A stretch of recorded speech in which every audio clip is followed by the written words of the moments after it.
Si ces mots résonnent en vous, ce n'est pas un hasard. Rien dans votre existence ne s'est produit par accident. Chaque étape de votre parcours, chaque défi que vous avez traversé, chaque éveil subtil qui vous a mené jusqu'à cet instant précis était un pas vers une vérité que seuls les élus peuvent comprendre. Mais avant d'aller plus loin, comprenez ceci. L'alchimie est une science sacrée, un savoir caché, non pas parce qu'il est inaccessible, mais parce qu'il n'est révélé qu'à ceux qui en sont dignes. Depuis des siècles, elle s'est dissimulée derrière des symboles, des paraboles, des textes codés que seuls les esprits prêts à transcender leurs propres conditions ont pu décrypter. Car l'alchimie n'est pas une simple philosophie, ni une science du métal, comme beaucoup l'ont cru à tort. Elle est avant tout la science de la transformation de l'être. Elle est le feu sacré qui consume les illusions et ne laisse que l'essence pure de celui qui ose s'y confronter. Si vous ressentez un frisson en lisant ces lignes, une vibration intime, une intuition profonde qui s'éveille en vous, alors peut-être êtes-vous prêt à franchir la première porte. Mais soyez avertis, il n'y aura pas de retour en arrière. Ce que vous découvrirez changera à jamais votre perception du monde et de vous-même. La première porte de l'alchimie est la plus redoutée. Et pour cause, elle exige la destruction de tout ce que vous pensiez être. Franchir cette porte ne signifie pas simplement apprendre quelque chose de nouveau, ni accumuler un savoir intellectuel. C'est une mort. Pas une mort physique, mais une dissolution bien plus profonde. La fin de votre ancienne identité. Tout ce que vous croyez être, tout ce que vous avez bâti autour de votre ego, toutes les certitudes et croyances qui ont façonné votre perception du monde, doivent s'effondrer. Car voici la vérité. Vous n'êtes pas votre nom, vous n'êtes pas votre histoire, vous n'êtes pas vos souffrances. Vous êtes bien plus que cela. Oui, pour le comprendre, pour l'incarner, vous devez d'abord accepter de mourir à tout ce qui vous retient prisonnier. Cette phase porte un nom dans la tradition alchimique. Nigredo, le noir absolu, le chaos, la dissolution. C'est l'étape où tout ce qui est impur en vous doit être consumé, où les illusions doivent s'effondrer pour laisser place à une vérité plus grande. Et ce processus n'est pas confortable. Il est douloureux, troublant, bouleversant. Il exige que vous fassiez face à tout ce que vous avez fui jusqu'à présent.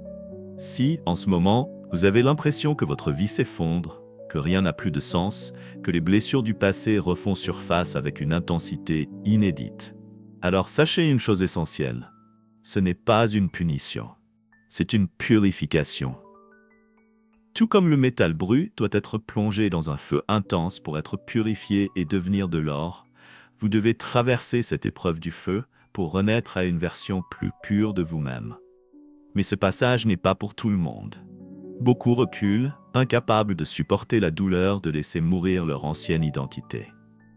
Car il est terrifiant de ne plus s'accrocher à ce qui nous a toujours définis, de réaliser que nos attachements, nos peurs, nos définitions du « je » ne sont que des mirages. Les grands alchimistes de l'histoire ont traversé cette épreuve. Paracelse fut rejeté et traité de fou. Isaac Newton vécut des années de solitude, obsédé par la compréhension des mystères de l'univers. Zosime de Panopolis, le premier alchimiste occidental, eut des visions terrifiantes où il voyait son propre corps démembré et recréé sous une forme plus pure. Ce n'est pas une légende. Ce n'est pas une simple métaphore. C'est la réalité du chemin alchimique. La question est donc la suivante.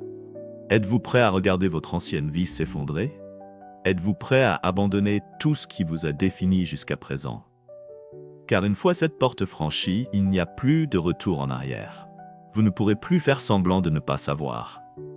Vous ne pourrez plus vous cacher derrière des illusions confortables. Vous aurez vu la vérité, et une fois vue, elle ne peut plus être oubliée. Mais si, en lisant ces lignes, quelque chose en vous résonne, si un feu intérieur commence à s'éveiller, alors avancez. Osez regarder en face l'ancien moi qui doit mourir pour que naisse l'être réel que vous êtes destiné à devenir. Car au-delà de cette nuit obscure de l'âme, au-delà du chaos de la dissolution, vous attend une lumière que vous n'avez jamais imaginée. La question est simple. Êtes-vous prêt à embrasser la véritable alchimie ? Le chaos a fait son œuvre.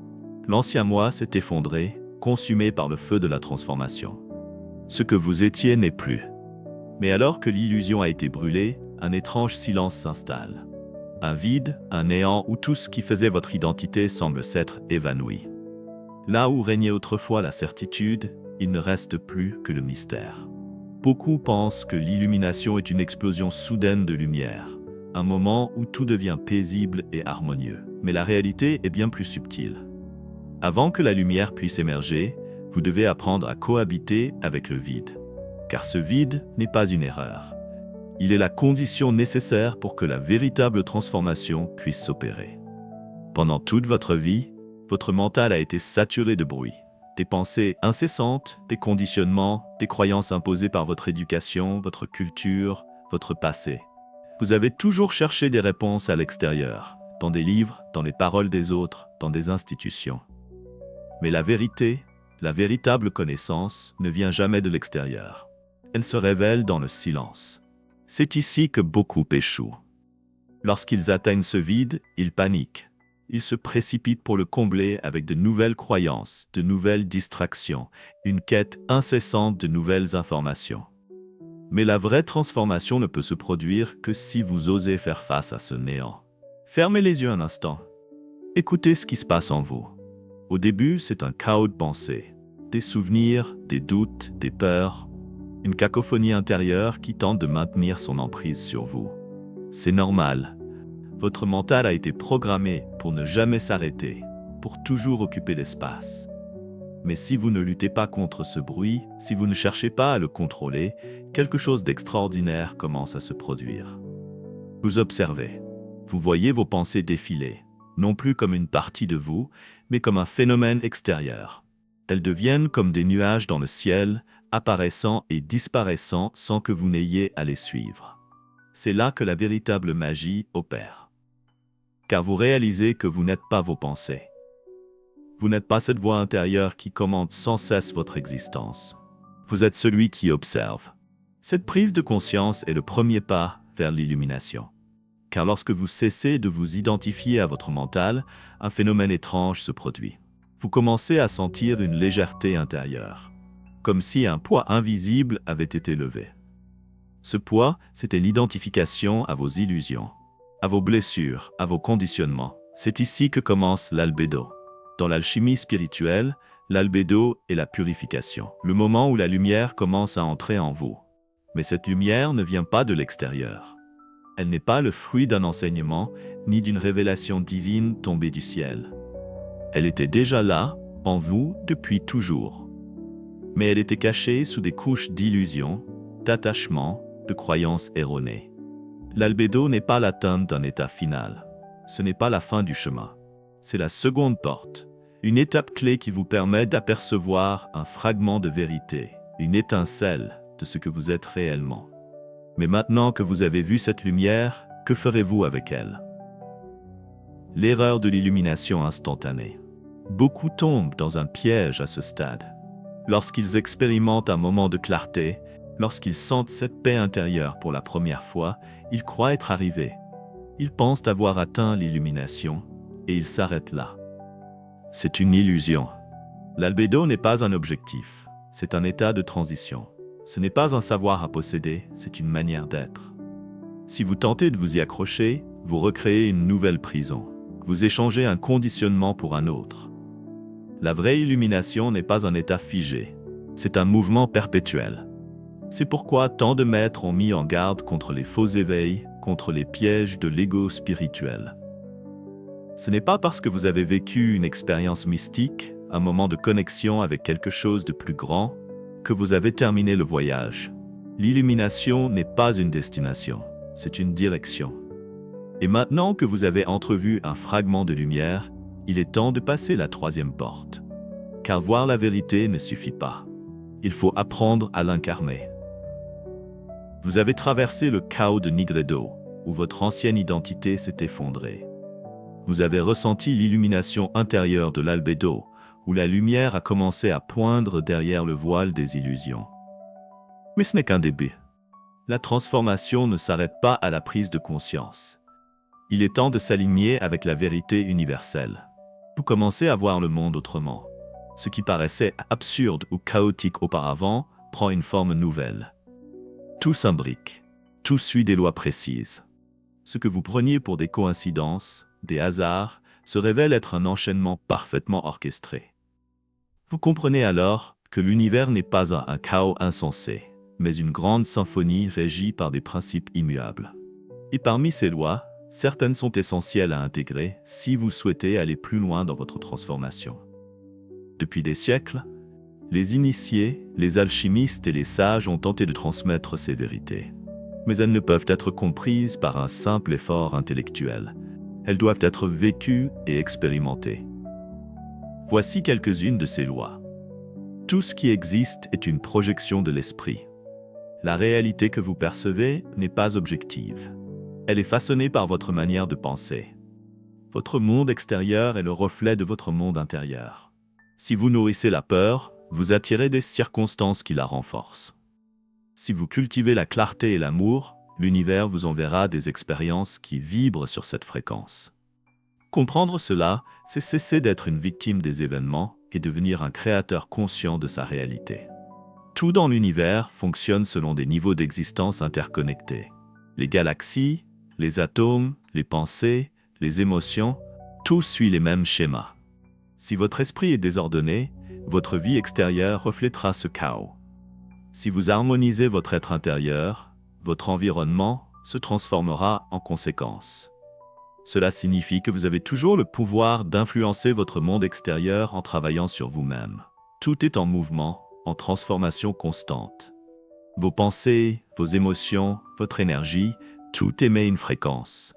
Chaque instant de votre vie, vous émettez une vibration qui attire des expériences similaires. Si vous vibrez sur la peur et le doute, vous attirez des situations qui valident ces émotions.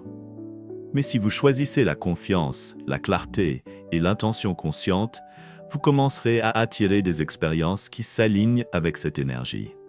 Il n'existe pas de lumière sans ombre, pas de joie sans tristesse, pas d'amour sans peur.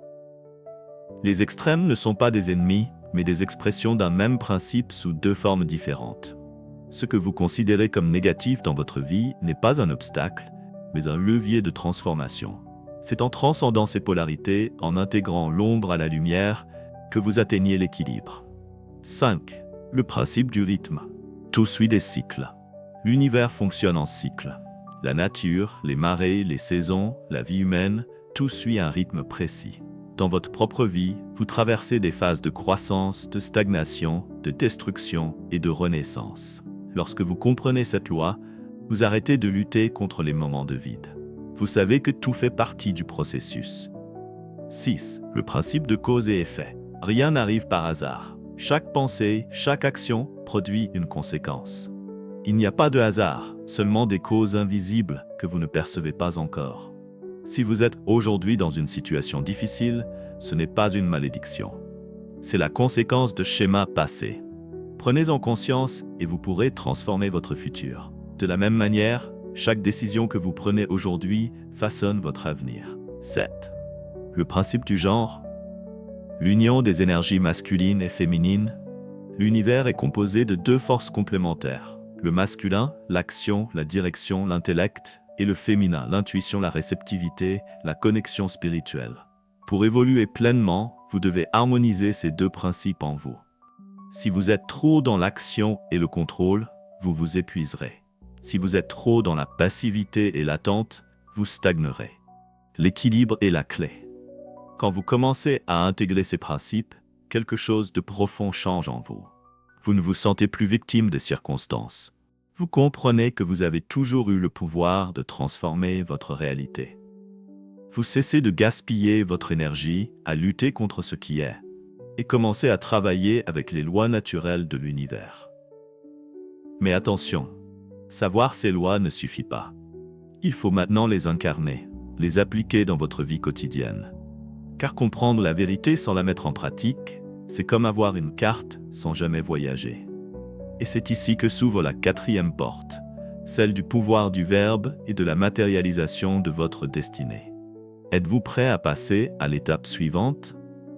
Vous avez traversé les premières portes de l'alchimie. Vous avez vu l'ancien moi s'effondrer, Nigredo, découvert la lumière intérieure, Albedo, et compris les lois universelles qui régissent la réalité, Citrinitas. Mais savoir ces vérités ne suffit pas. Il faut maintenant les incarner, les matérialiser. L'univers ne répond pas seulement à ce que vous pensez, mais à ce que vous exprimez. Votre parole n'est pas un simple son, elle est une vibration créatrice. Chaque mot prononcé est une graine semée dans la matière. Et ces graines germent toujours. Les anciens savaient cela. C'est pourquoi dans tant de traditions, le verbe est considéré comme l'outil premier de la création. Au commencement était le verbe. Dans l'ancienne Égypte, les prêtres parlaient du ka, la magie du verbe. Selon eux, nommer une chose, c'était lui donner vie. Le pouvoir des mots est si grand que même la science moderne reconnaît leur influence sur la matière et le psychisme humain. Mais comment utilisez-vous votre parole? Êtes-vous conscient du pouvoir qu'elle détient sur votre existence? Les mots que vous prononcez définissent votre réalité. Chaque mot que vous émettez façonne votre monde. Répétez sans cesse « je n'y arriverai jamais » et votre réalité se conformera à cette affirmation. Affirmez « je suis en pleine transformation » et l'univers répondra à cette vibration. Le pouvoir du verbe repose sur 3 principes clés. L'intention. Chaque mot doit être aligné avec votre volonté véritable. L'émotion. Plus vous ressentez ce que vous dites, plus l'impact est puissant. La répétition. La parole répétée devient une programmation pour votre réalité. Ainsi, vos pensées deviennent des paroles, vos paroles deviennent des actions, et vos actions façonnent votre destin. Ce que vous dites à voix haute est encore plus puissant que ce que vous pensez en silence. Vos paroles ne façonnent pas seulement l'extérieur, elles conditionnent votre esprit. Chaque fois que vous dites « je suis nul », vous imprimez cette idée dans votre subconscient. Et l'inverse est vrai. Chaque fois que vous affirmez « je suis puissant, je suis en croissance », votre mental adopte cette croyance. Les mots que vous utilisez au quotidien déterminent votre trajectoire. Imaginez un sculpteur qui, chaque jour, façonne son œuvre avec des coups de ciseaux précis. Votre verbe est ce ciseau, et votre vie est l'œuvre qu'il façonne. Que voulez-vous créer? Les anciens utilisaient des mantras et des affirmations pour modeler leur esprit et influencer la matière. En répétant un mot ou une phrase chargée d'intention, vous saturez votre esprit avec une vibration spécifique. Expérimentez ceci. Chaque matin, répétez à voix haute. Je suis aligné avec la vérité, mon chemin est clair, je manifeste ce qui est juste pour moi. Observez comment votre esprit et votre environnement commencent à s'ajuster à cette nouvelle programmation. Répétez ces mots avec conviction et vous verrez des changements profonds dans votre vie. Le langage de la matérialisation. Lorsque vous maîtrisez le verbe, vous ne parlez plus comme avant. Vous choisissez vos mots avec soin, car vous savez qu'ils sont des ordres envoyés à l'univers. Chaque phrase que vous prononcez devient une formule magique qui façonne votre destinée. Dire « je vais essayer » envoie une vibration de doute. Dire « je vais réussir » ancre une certitude dans votre subconscient. Changez votre langage et vous changerez votre réalité. Le pouvoir du silence. Si la parole est un pouvoir, le silence en est un autre. Les grands initiés ne parlent jamais inutilement. Ils savent que chaque mot a une vibration et que parfois, le silence est plus puissant que 1000 paroles. Dans le silence, vous permettez à l'univers de vous parler. Vous affinez votre intuition. Vous écoutez au lieu de remplir l'espace de bruit inutile. L'œuvre au rouge. L'unité de la parole et de l'être. Quand vous arrivez à cette étape, vous ne subissez plus la vie. Vous devenez créateur de votre réalité. Vous réalisez que vous avez toujours eu ce pouvoir, mais qu'il était voilé par l'ignorance. L'œuvre rouge est l'ultime transformation alchimique. C'est le moment où vous unifiez tout ce que vous avez appris. Vous ne laissez plus votre mental vous piéger. Vous utilisez la parole pour ancrer vos vérités. Vous matérialisez consciencieusement votre destinée. Il n'y a plus de séparation entre ce que vous êtes et ce que vous exprimez. Votre être tout entier vibre en harmonie avec votre parole. Et maintenant, vous avez traversé les 4 grandes portes de la transformation. Vous avez ressenti la dissolution, l'illumination, l'alignement et la matérialisation. Mais voici le secret ultime. La transformation ne s'arrête jamais. Ce que vous venez d'accomplir n'est qu'un début. L'univers est infini et votre potentiel l'est aussi. Que ferez-vous maintenant avec ce savoir ?